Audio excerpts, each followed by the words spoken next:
تقدس مآب حضرت سید شاہ صادق حسینی صاحب قبلہ المعروف غوث پیر بغدادی صاحب قبلہ مدظ اللہ النورانی و تقدس مآب حضرت سید شاہ عبدالسلام بغدادی مدظ اللہ النورانی و تقدس مآب نقیب روضہ رحمانیہ حضرت سید شاہ محمد حسینی قادری الرفاعی المعروف پیر بغدادی صاحب قبلہ مدظ اللہ العالی اور جمیع مشائخ کرام، معزز حاضرین کرام، بزرگوں اور نوجوان دوستوں، آج کا یہ عظیم الشان جلسہ یاد سیدنا امام حسین عالی مقام رضی اللہ تعالی عنہ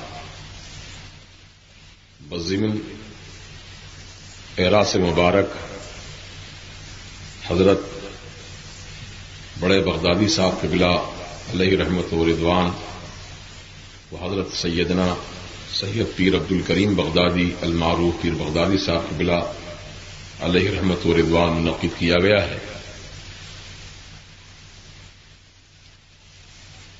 اللہ تبارک و تعالیٰ کا شکر ہے اور اس کے پیارے حبیب صلی اللہ علیہ وسلم کا صدقہ بے کراں ہے کہ پروردگار عالم نے ہم کو اور آپ کو سب کو اسلام اور ایمان کی دولت سے مالا مال کیا، اور کرم بالائے کرم یہ کیا کہ ہم کو اور آپ کو سرکار مدینہ صلی اللہ علیہ وسلم کی امت میں پیدا ہونے کا شرف عطا کیا، اور ہماری حمایت و نصرت کے لیے پروردگار عالم نے پیران طریقت کا سایہ ہمارے سروں پر قائم فرما دیا۔ ہم اپنی خوش نصیبی پر جتنا بھی شکرانہ ادا کریں وہ کم ہے۔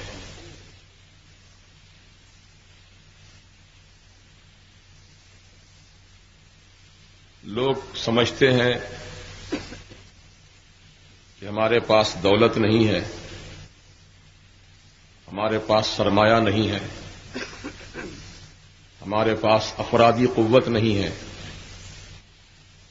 ہم بے سہارا ہیں، ہم بے بس ہیں، بے کس ہیں۔ لیکن میرا ایمان اور میرا وجدان یہ کہتا ہے کہ بندہ مومن کبھی بے کس و بے بس نہیں ہو سکتا، کبھی بے سہارا نہیں ہو سکتا۔ ہمارا سہارا ہمارے آقا ہیں، ہماری دولت عشق مصطفیٰ ہے، ہمارا سہارا غوث و خواجہ ہیں، ہمارا سہارا حضرت بڑے بغدادی قبلہ ہیں، ہمارا سہارا سادات کرام ہیں۔ ہم کیسے کہیں کہ ہم بے سہارا ہیں؟ یہ سب ہمارے سہارے ہیں۔ قسم وحدہ لا شریک کی، یہ سہارے ایسے سہارے ہیں کہ اللہ اکبر۔ ہم ضعیف آدمیوں کے ہاتھ میں ایک سہارا دیکھتے ہیں جو لاٹھی یا عصا کی شکل میں ہوتا ہے۔ ہم نے پوچھا حضرت نوجوانی کے عالم میں کبھی لکڑی نہیں پکڑی آپ نے؟ اب جب ضعیفی کا معاملہ آیا، پیرانہ سالی کی بات آئی تو آپ نے ہاتھ میں لکڑی تھام لی۔ یہ لکڑی پکڑنے کا مقصد کیا ہے؟ تو ضعیف العمر نے جواب دیا، میاں یہ لکڑی میرے بڑھاپے کا سہارا ہے۔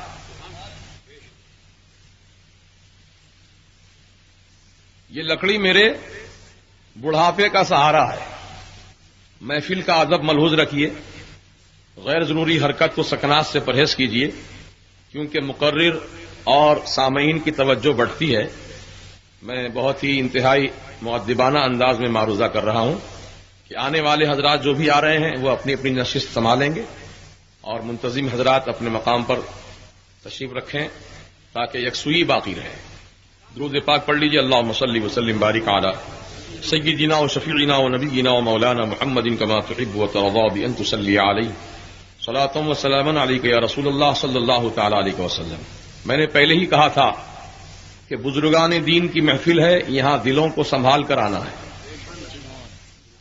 کیونکہ اولیاء اللہ کی نظریں ظاہر کو نہیں دیکھتی ہیں، دلوں کو دیکھتی ہیں.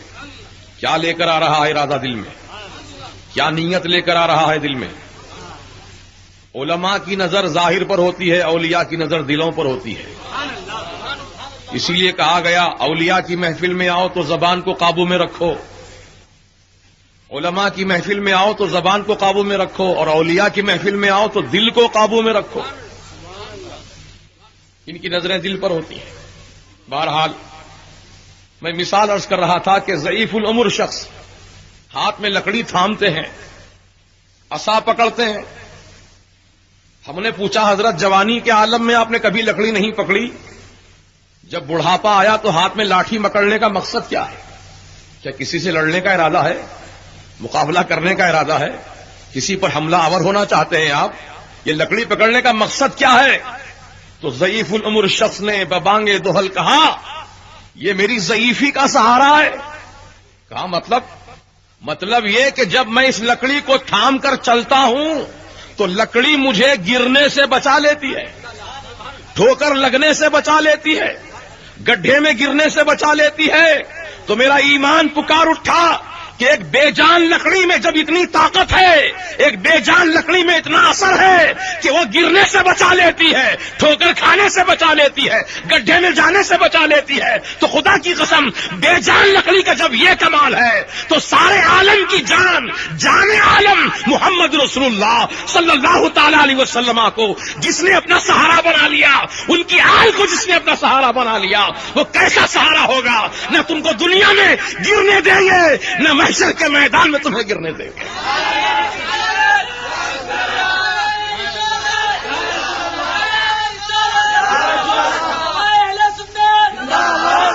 ہم بے سہارا نہیں ہیں، الحمدللہ ہم سب با سہارا ہیں.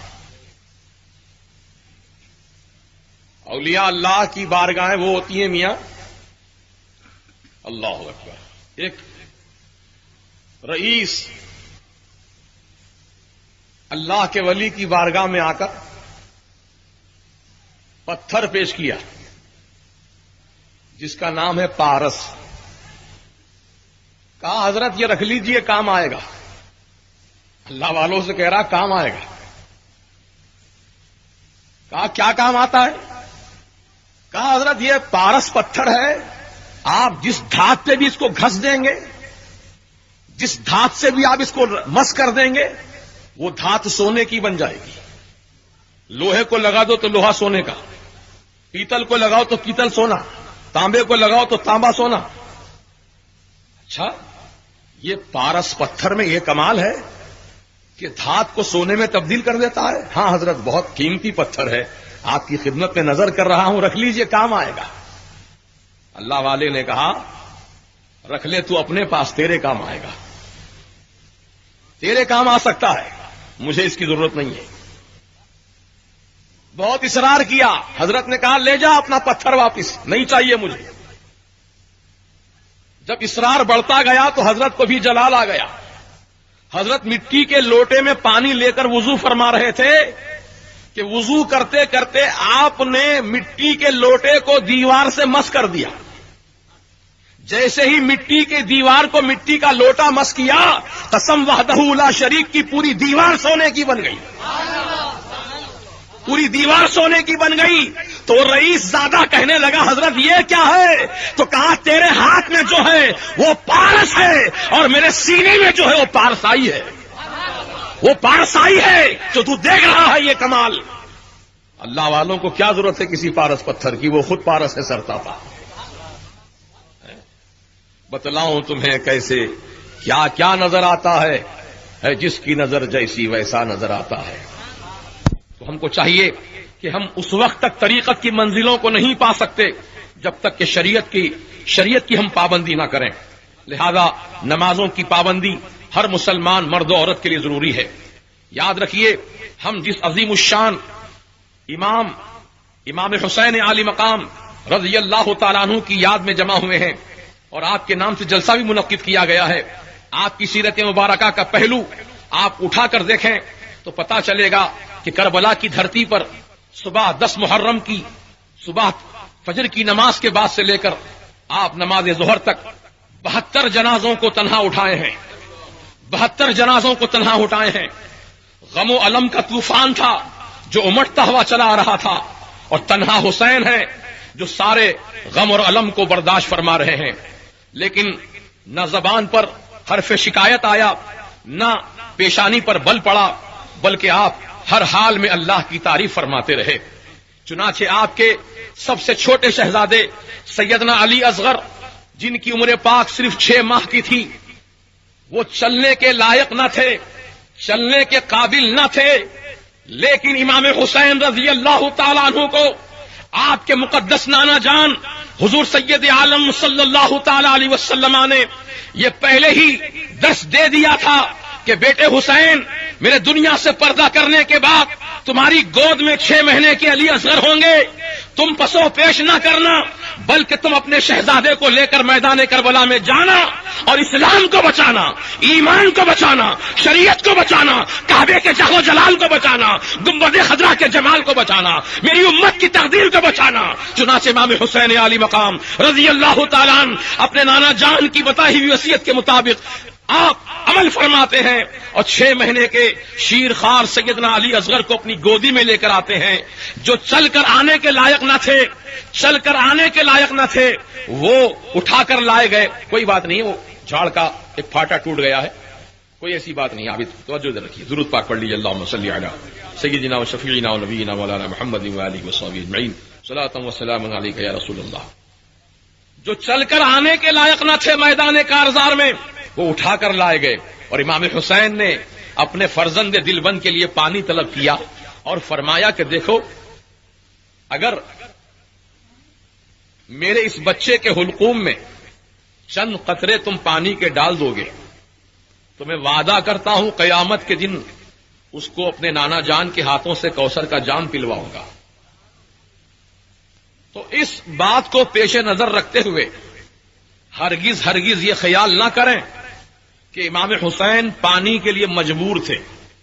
نہیں, ایسی بات نہیں ہے, بلکہ آپ تمام عالم پر اس بات کو ثابت فرمانا چاہتے تھے کہ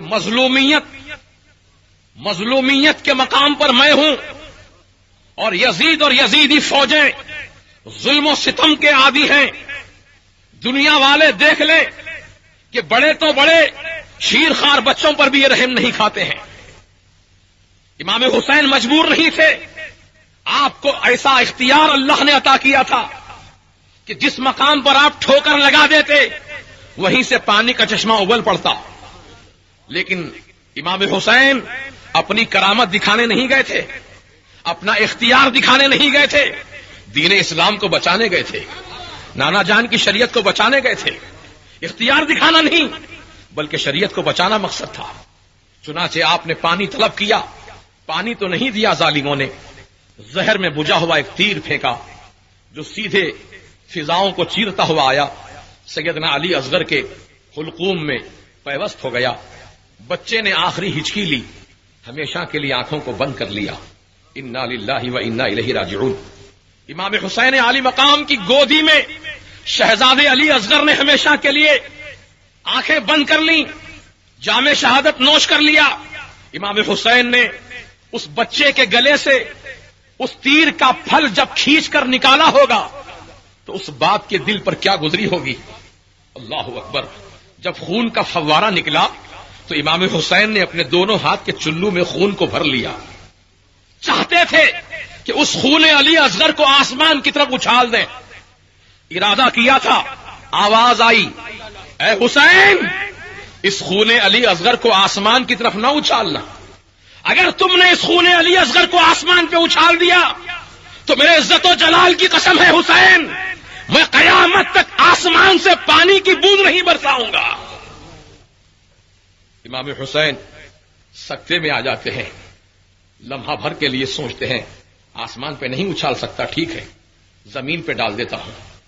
زمین پر رکھنے کا ارادہ کیا خون کو، تو فوراً پھر آواز آئی کہ اے حسین خبردار، خون علی اصغر کو زمین پہ بھی نہ ڈالنا، اگر تم نے زمین پر خون علی اصغر کو رکھ دیا تو پھر قیامت تک اناج کا ایک دانہ نہیں پیدا کروں گا۔ اللہ اکبر۔ آج امت محمدیہ کو غذا مل رہی ہے تو یہ علی اصغر کی شہادت کا صدقہ ہے۔ اگر دنیا کو آج پانی مل رہا ہے تو سیدنا علی اصغر کی شہادت کا صدقہ ہے۔ نادان امام حسین اور ان کی آل پاک کا مذاق اڑانے والے جہنم کے کتے ہیں۔ امام حسین کی شان میں بغاوت کرنے والے اپنے وقت کے سب سے بڑے غدار اور باغی ہیں۔ یزید کی تعریف کرتے ہیں اور امام حسین کی مذمت، جبکہ سرکار مدینہ علیہ السلام نے فرمایا کہ اللہ میں حسین سے محبت کرتا ہوں، تو بھی محبت فرما، اور جتنے میرے امتی حسین سے محبت کریں مولا ان محبت کرنے والوں سے بھی محبت فرما۔ امام حسین عالی مقام رضی اللہ تعالیٰ عنہ سے محبت کا رسول پاک نے حکم دیا ہے، اور محبت کا صلہ یہ ملے گا کہ تم محبوب الہ بن جاؤ گے، اللہ کے محبوب ہو جاؤ گے، اللہ تم سے محبت فرمائے گا اگر تم حسین پاک سے محبت کرو گے، آل حسین سے محبت کرو گے تو اللہ تم سے محبت کرے گا۔ اور عزیزوں، سب سے بڑھ کر قرآن پاک کے اندر موجود ہے، اللہ کا حکم سنو، پروردگار عالم نے فرمایا قُل لَّا أَسْأَلُكُمْ عَلَيْهِ أَجْرًا إِلَّا الْمَوَدَّةَ فِي الْقُرْبَى، اے میرے حبیب تم فرما دو کہ میں نے دین اسلام جو تم تک پہنچایا، قرآن کے 30 پارے تمہارے حوالے کیے، شریعت کا قانون تم کو دکھایا، اللہ کی مرضی تمہیں دکھائی، یہ ساری محنتیں جو ہیں اس کے عوض میں تم سے دنیا کی اجرت نہیں مانگتا۔ اس آیت کا شان نزول یہ بتایا گیا کہ کچھ صحابہ کرام جو اہل ثروت تھے، سرکار مدینہ علیہ السلام کی مبارک زندگی کا وہ رات دن مطالعہ فرماتے، مشاہدہ کرتے، تو ان کے دل میں تمنا پیدا ہوئی کہ سرکار نے ہم غلاموں کی خاطر کیا نہیں تکلیف اٹھائی، ہمارے خاطر سرکار نے پیٹ پر پتھر باندھے، ہمارے خاطر آقا نے ہر تکلیف کو خندہ پیشانی سے برداشت کیا۔ حضرت پیر بغدادی صاحب قبلہ جلوہ فرما ہو رہے ہیں، نعرہ تکبیر، نعرہ رسالت۔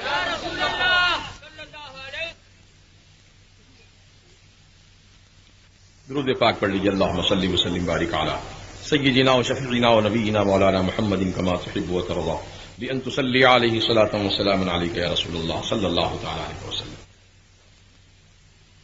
تو میں عرض کر رہا تھا کہ سرکار مدینہ علیہ السلام نے کیا نہیں تکلیف برداشت کی، خود آقا نے فرمایا اپنی زبان پاک سے کہ ہر نبی کو ان کی قوموں نے ستایا، تکلیفیں پہنچائیں، لیکن جتنی تکلیف، جتنی اذیت میری قوم نے مجھ کو پہنچائی ہے اتنی تکلیف کسی نبی کو نہیں دی گئی۔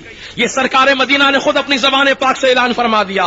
تو غور کرنے کی بات یہ ہے مسلمانوں کہ سرکار مدینہ علیہ الصلوۃ والسلام مجبور ہو کر تکلیف نہیں اٹھا رہے ہیں، بلکہ مختار کامل ہو کر تکلیف اٹھا رہے ہیں، تاکہ امت کو درس مل جائے، امت کو سبق مل جائے کہ جب نبی یہ برحق ہو کر تکلیف اٹھا سکتے ہیں تو ہم غلاموں کو اگر تھوڑی تکلیف پہنچ جائے تو ہم کو جو ہے واویلا نہیں مچانا چاہیے، ہم کو حرف شکایت زبان پہ نہیں لانا چاہیے، ہم کو گلا شکوہ نہیں کرنا چاہیے، بلکہ مصیبتوں پر صبر کرتے ہوئے سرکار کی سنت کو زندہ کرنا چاہیے۔ اور اللہ تبارک و تعالیٰ نے خود ارشاد فرما دیا ان اللہ مع الصابرین، بے شک اللہ صبر کرنے والوں کے ساتھ ہے، بے شک اللہ صبر کرنے والوں کے ساتھ ہے۔ تو صحابہ کرام رسول پاک کی بارگاہ میں کچھ نذرانہ لے کر آئے کہ حضور کی ضروریات پوری ہو جائیں، اخراجات مکان کے اور دیگر اخراجات پورے ہو جائیں، اس لیے سرکار کی بارگاہ میں صحابہ نے نذرانہ پیش کیا تھا۔ تو اسی موقع پر آیت شریفہ کا نزول ہوا، قُل لَّا أَسْأَلُكُمْ عَلَيْهِ أَجْرًا، اے میرے حبیب تم فرماؤ میں تم سے دین اسلام کے عوض میں دنیا کی دولت نہیں مانگتا ہوں، دنیا کی دولت نہیں چاہتا ہوں، الا المودۃ فی القربى، میرے حبیب تم فرماؤ مجھے صرف تمہاری محبت کی ضرورت ہے، تمہاری محبت چاہتا ہوں، تمہاری محبت چاہتا ہوں، تمہاری محبت چاہتا ہوں۔ اے ایمان والو، رسول پاک نے ہم سے محبت مانگی ہے، اب بولو رسول کے چاہنے والوں، کیا تم اہل بیت سے محبت کرو گے کہ نہیں کرو گے؟ قرابت داروں سے محبت رکھو گے کہ نہیں رکھو گے؟ ارے ان کی محبت جزء ایمان نہیں بلکہ روح ایمان ہے، جزء ایمان نہیں بلکہ جان ایمان ہے، ان کی محبت ہی سے تو ایمان مکمل ہوتا ہے۔ اللہ سبحانہ و تعالی ہم سب کو کردار حسینی اپنانے اور آپ سے محبت و عقیدت رکھنے کی توفیق رفیق عطا فرمائے۔ آج کے دور کے وہابی فرقے کے لوگ، میں علل اعلان کہتا ہوں، وہابی فرقے کے لوگ، وہ گستاخان، رسول کی بارگاہ کے گستاخ، اولیاء کی بارگاہ کے گستاخ، اہل بیت اطہار کی بارگاہ کے گستاخ، آج یہ گستاخ لوگ ہی ہم کو اتحاد کی دعوت دے رہے ہیں، کہہ رہے کلمے کی بنیاد سے متحد ہو جاؤ، کلمے کی بنیاد پر متحد ہو جاؤ، کلمے کی بنیاد پر اتحاد کر لو۔ کون کہہ رہے ہیں؟ باطل عقیدے والے، یہ ہم سے کہہ رہے ہیں کلمے کی بنیاد پر اتحاد کرو۔ جماعت اسلامی کہہ رہی ہے کہ کلمے کی بنیاد پر اتحاد کرو، تبلیغی جماعت کہہ رہی ہے کلمے کی بنیاد پر اتحاد کرو، اہل حدیث جماعت کہہ رہی کلمے کی بنیاد پر اتحاد کرو۔ تو میں کہتا ہوں پیارے، تم اپنی بات پر اگر تم سچے ہو اور تمہاری نیت میں خیر ہے اور اتحاد کے واقعی تم متمنی ہو اور طلبگار ہو، تو میں تم سے پوچھتا ہوں ذرا تم اپنی تاریخی حیثیت کا جائزہ لو کہ پہلے تم اور تمہارے آباء و اجداد کس جماعت سے متعلق تھے؟ کون سی جماعت سے تمہارا تعلق تھا؟ کیا سرکار کے زمانے میں تبلیغی جماعت تھی؟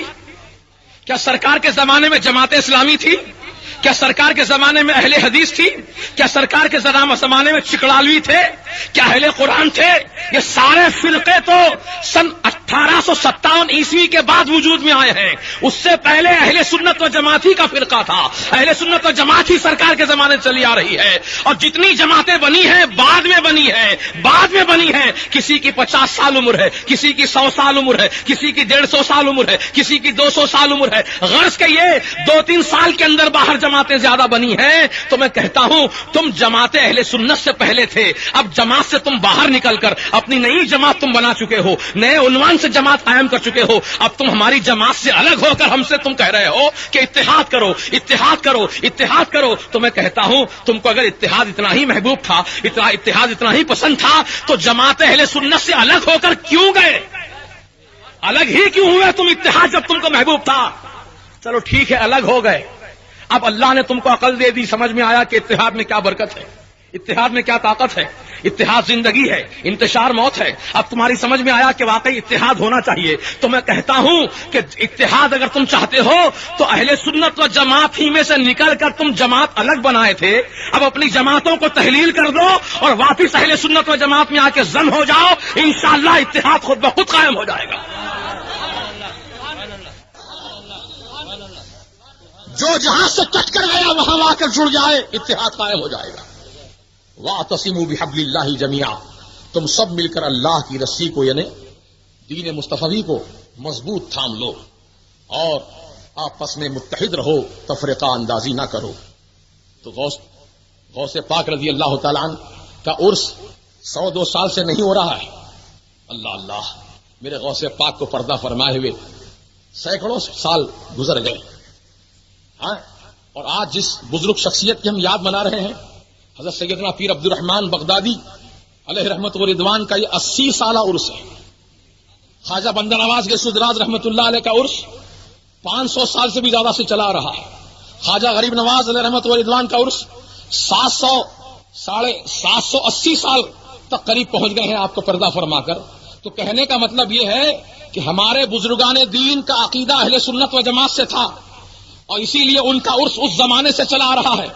آج تم لوگ نئے نئے پیدا ہو کر عرس کی مخالفت کر رہے ہو، اولیاء اللہ کی مخالفت کر رہے ہو۔ یہ عرس کہاں سے آیا؟ سعودی عرب میں تو عرس نہیں ہے، یہ انڈیا میں کہاں سے آ گیا؟ ارے نادان، تو کیا دیکھا سعودی عرب کو؟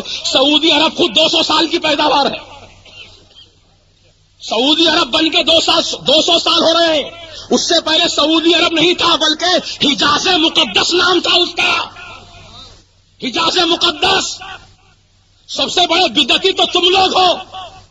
ہم کو بدعت کا فتویٰ لگاتے ہو. سیدنا ابو بکر صدیق رضی اللہ عنہ خلیفہ ہوئے سرکار کے پردہ فرمانے کے بعد، تو آپ نے اس عرب حکومت کا نام یہ نہیں رکھا المملکۃ العربیۃ الصدیقیہ، ایسا نام نہیں رکھا آپ نے. آپ کے پردہ فرمانے کے بعد سیدنا عمر فاروق رضی اللہ تعالیٰ عنہ متمکن ہوئے خلافت پر، تو آپ نے اس کا نام یہ نہیں رکھ دیا المملکۃ العربیۃ الفاروقیہ، ایسا نام نہیں رکھا انہوں نے. سیدنا عثمان غنی رضی اللہ تعالیٰ عنہ خلیفہ ہوئے تو آپ نے اس مملکت کا نام مملکت عثمانیہ نہیں رکھا. سیدنا علی رضی اللہ تعالیٰ عنہ خلیفہ ہوئے تو آپ نے اس عرب کے علاقے کا نام مملکت العلویہ نہیں رکھا، مرتضویہ نہیں رکھا. پھر انہوں نے جب ہمارے اسلاف نے عرب علاقے کا نام اپنے نام سے نہیں جوڑا تو تم کو کس نے اختیار دیا؟ المملکۃ العربیۃ السعودیہ تم نے نام رکھ لیا. سب سے بڑی بدعت تو تم کر رہے ہو. ہم سے کہتے ہو غیر خدا سے مت مانگو، غیر خدا سے مانگنا شرک. فتوے لگاتے ہیں. نمک کی کنکری بھی مانگنا ہے تو اللہ سے مانگو، جوتے کا تسمہ بھی ٹوٹ گیا ہو تو اللہ سے مانگو. میں کہتا ہوں ان سے، تم گلی گلی جماعت لے کر گھومتے ہو، ڈگر ڈگر نگر نگر چپا چپا، تو قوم کو یہ درس دیتے پھرتے ہو کہ جو بھی مانگنا ہو خدا سے مانگو. غیر اللہ سے مانگنا حرام، غیر اللہ سے مانگنا شرک.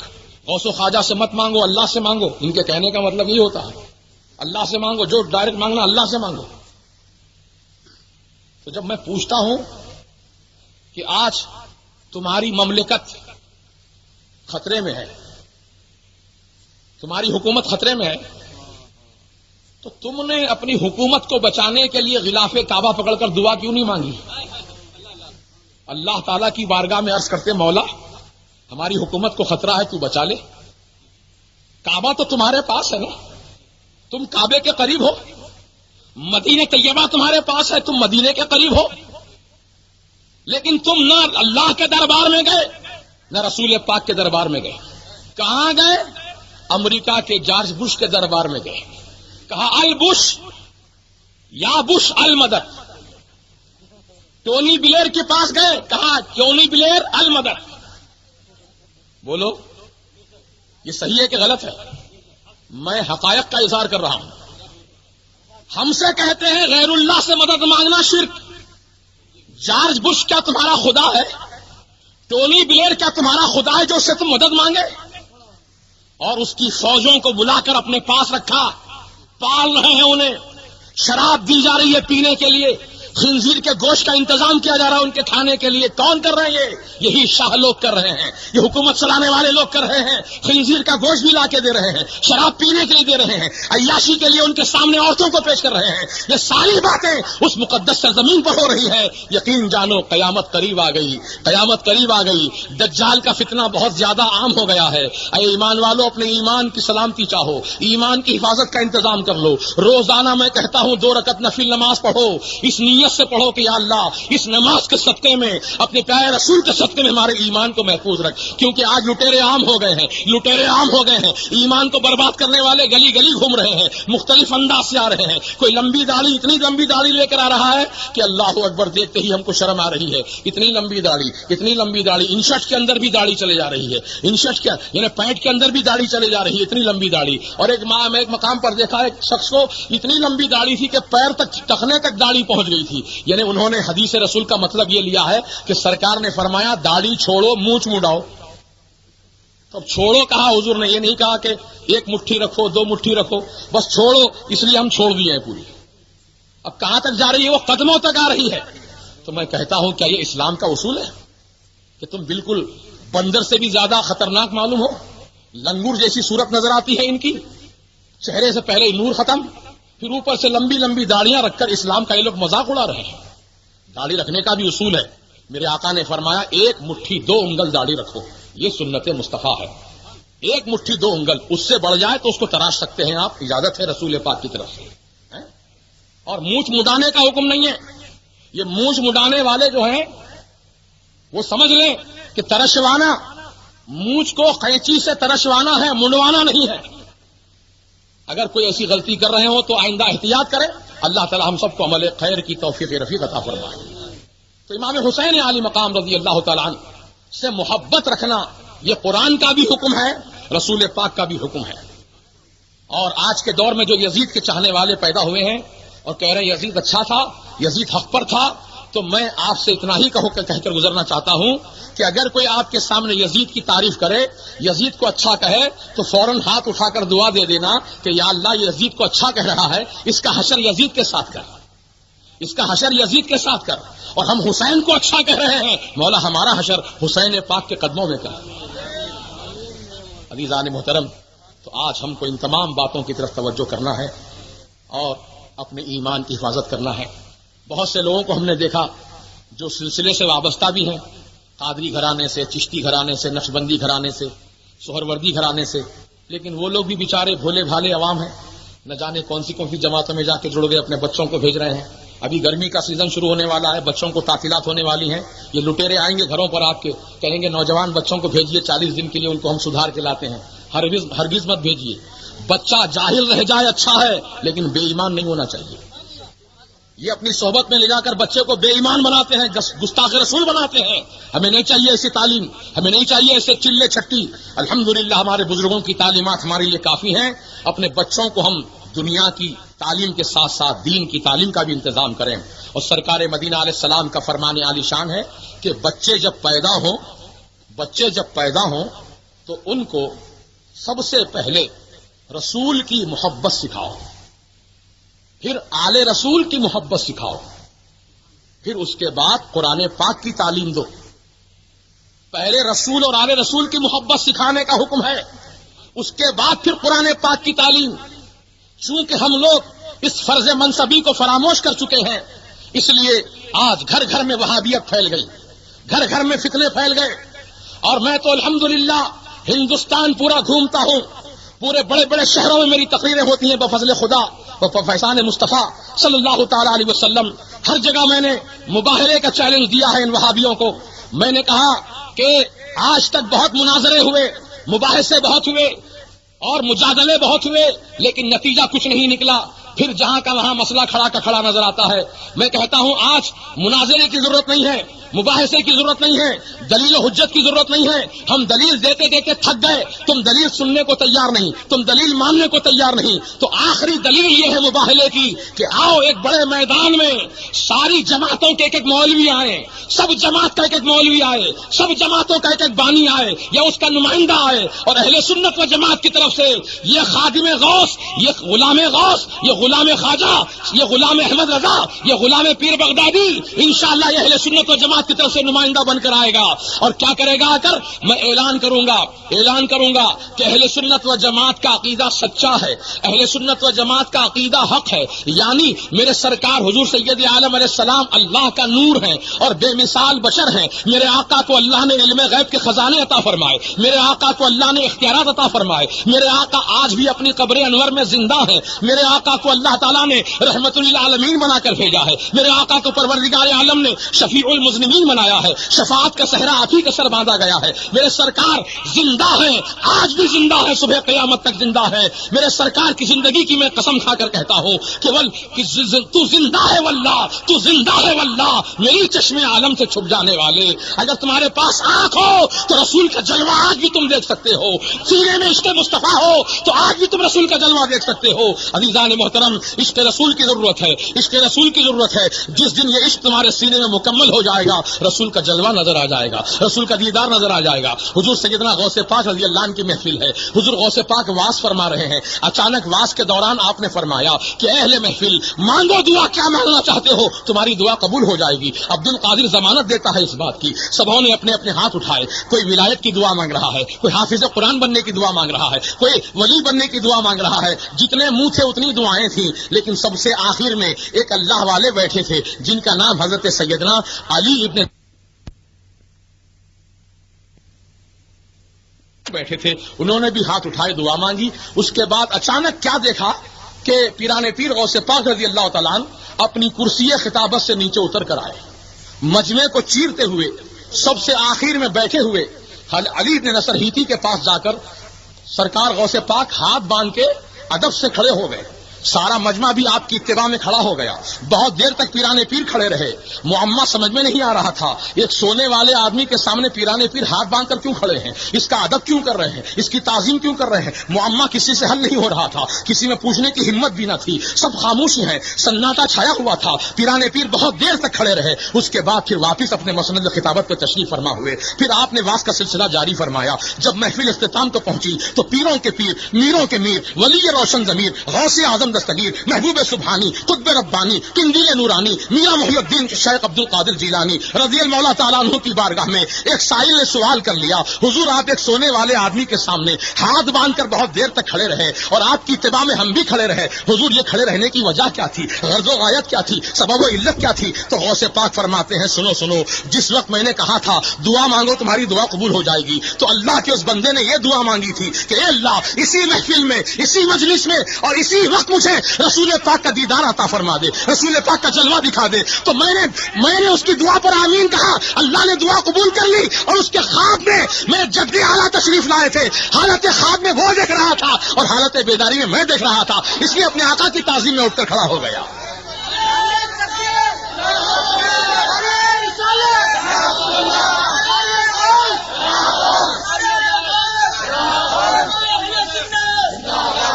رسول کا جلوہ دیکھ سکتے ہو، بس عقیدت کی ضرورت ہے، محبت کی ضرورت ہے، عشق کو اور آگے بڑھانے کی ضرورت ہے. اس لیے میرے اعلیٰ حضرت عظیم البرکت مجدد دین و ملت امام عشق و محبت امام احمد رضا خان فاضل بریلوی علیہ رحمت و رضوان نے کیا خوب فرمایا، اے عشق تیرے صدقے، اے عشق تیرے صدقے جلنے سے چھٹے سستے، اے عشق تیرے صدقے جلنے سے چھٹے سستے، جو آگ بجھا دے گی وہ آگ لگائی ہے. عشق مصطفیٰ کی آگ وہ آگ ہے جو جہنم کی آگ کو بھی سرد کر دے گی، جہنم کی آگ کو بھی بجھا دے گی. تو اسی عشق مصطفیٰ کا پیغام اولیاء اللہ نے دیا، پیر عبد الرحمن بغدادی نے دیا، حضرت پیر عبد الکریم بغدادی نے دیا، اور آج حضرت پیر بغدادی قبلہ ہم کو یہی پیغام دے رہے ہیں کہ عشق مصطفیٰ کو اپناؤ. یہی وہ سرمایہ ہے جو مرنے کے بعد تمہارے کام آنے والا ہے، قبر میں، حشر میں، نشر میں، ہر مقام پر کام آنے والا ہے. عشق مصطفیٰ کی دولت کو اپنا لو، کیونکہ عزیز و یہ عظیم خزینہ ہے، اور یہ ڈاکو لٹیرے اسی خزینے کو ہم سے چھین لینا چاہتے ہیں. عشق رسول ہمارے سینے سے نکال دینا چاہتے ہیں، محبت رسولی کو ہمارے سینے سے نکال دینا چاہتے ہیں. اس لیے ہم کو ایسے لٹیرے ڈاکوؤں سے چوکنا رہنے کی ضرورت ہے، چوکس رہنے کی ضرورت ہے. اور اپنے بچوں کو پابند کر دیجئے کہ تبلیغی جماعت کے اجتماع میں ہرگز نہ بیٹھیں، ان کی نہ کتابیں پڑھیں، نہ ان کے ترجمے پڑھیں، نہ ان کے محفلوں میں جائیں، بلکہ اہل سنت و جماعت ہی کے علماء کرام جو ہیں انہی کی محفلوں میں جائیں، انہی کے واعظ و تقاریر سنیں، انہی کی کتابیں پڑھیں. انشاءاللہ ایمان محفوظ رہے گا. اگر آپ بچوں کو علل اعلان یہ اعلان کر دیں گے، علل اعلان ان کو یہ پابند کر دیں گے، تو انشاءاللہ ان کا ایمان اور عقیدہ محفوظ رہے گا، اور اولیاء اللہ سے عقیدت محبت بھی باقی رہے گی. اور انشاءاللہ یہی اولاد کل جب آپ دنیا سے گزر جائیں گے تو یہی اولاد آپ کے لیے کارآمد ہوگی. کیونکہ سرکار مدینہ علیہ السلام نے فرمایا جب کسی کو نیک اولاد ہوتی ہے، وہ نیک اولاد جتنی بھی زندگی میں سانس لیتی رہے گی، ہر ایک سانس کے بدلے اللہ ماں باپ کو ایک نیکی عطا فرمائے گا، بشرطے کہ نیک ہونا. نیک اسی کو بولتے جو عاشق رسول ہے. گستاخ رسول نیک نہیں ہو سکتا. کتنی نمازیں پڑھ پڑھ کے پیشانی کالی کر لے، عاشق رسول نہیں بن سکتا. وہ نمازی تو بن سکتا لیکن عاشق نہیں بن سکتا. عاشق وہی ہوتا ہے جو رسول پاک کی دل سے تعظیم کرے، آپ کی بارگاہ میں کثرت سے درود و سلام پیش کرتا رہے، تو انشاءاللہ ایمان محفوظ رہے گا. اس لیے بزرگان دین کی تعلیمات کا ایک حصہ پیش کر کے اپنی گفتگو سمیٹ لیتا ہوں. بزرگان دین نے فرمایا جسم کی سلامتی چاہتے ہو تو کم کھایا کرو، جسم کی سلامتی چاہتے ہو تو کم غذا استعمال کرو، جسم صحت مند رہے گا. اگر روح کو طاقتور بنانا چاہتے ہو تو گناہوں کو ترک کر دو، گناہ مت کرو. گانے سننا، سنیما دیکھنا اور شراب پینا، جوا کھیلنا، سٹا کھیلنا، حرام کاری کرنا، یہ سارے گناہ ہیں. ان سب گناہوں سے ہم کو بچنا ہے. گناہوں کو ترک کرو گے تو روح طاقتور ہوگی. تو جسم کی سلامتی، سنیے پھر سے، جسم کی سلامتی کم غذا میں ہے، روح کی سلامتی گناہوں کو ترک کرنے میں ہے، اور ایمان کی سلامتی رسول کی بارگاہ میں درود و سلام پڑھنے سے ہے۔ جتنا تم درود و سلام پڑھتے رہو گے ایمان تمہارا سلامت ہوتا جائے گا، ایمان محفوظ ہوتا جائے گا۔ چنانچہ آپ لوگ عہد کر لو کہ انشاءاللہ جب تک ہم روزانہ سرکار کی بارگاہ میں درود و سلام کا تحفہ نہیں پیش کر لیں گے اس وقت تک بستر پہ لیٹیں گے نہیں۔ یہ عہد کر لیجئے انشاءاللہ، اور اس پر عمل کیجئے، انشاءاللہ آپ کی دنیا اور آخرت دونوں سنورتی جائے گی۔ واہ کیا مرتبہ اے غوث بالا تیرا، اونچے اونچوں کے سروں سے قدم اعلیٰ تیرا، سر بھلا کوئی کیا جانے کہ ہے کیسا تیرا، اولیاء ملتے ہیں آنکھیں وہ ہے تلوا تیرا، سارے اقطاب جہاں کرتے ہیں کعبے کا طواف، سارے اقطاب جہاں کرتے ہیں کعبے کا طواف، اور کعبہ کرتا ہے طواف درے والا تیرا، وہ کیا دبے جس پہ حمایت کا ہو پنجا تیرا، شیر کو خطرے میں لاتا نہیں کتا تیرا، واہ کیا مرتبہ ہے غوث بالا تیرا، اونچے اونچوں کے سروں سے قدم اعلیٰ تیرا۔ السلام علیکم ورحمۃ اللہ وبرکاتہ۔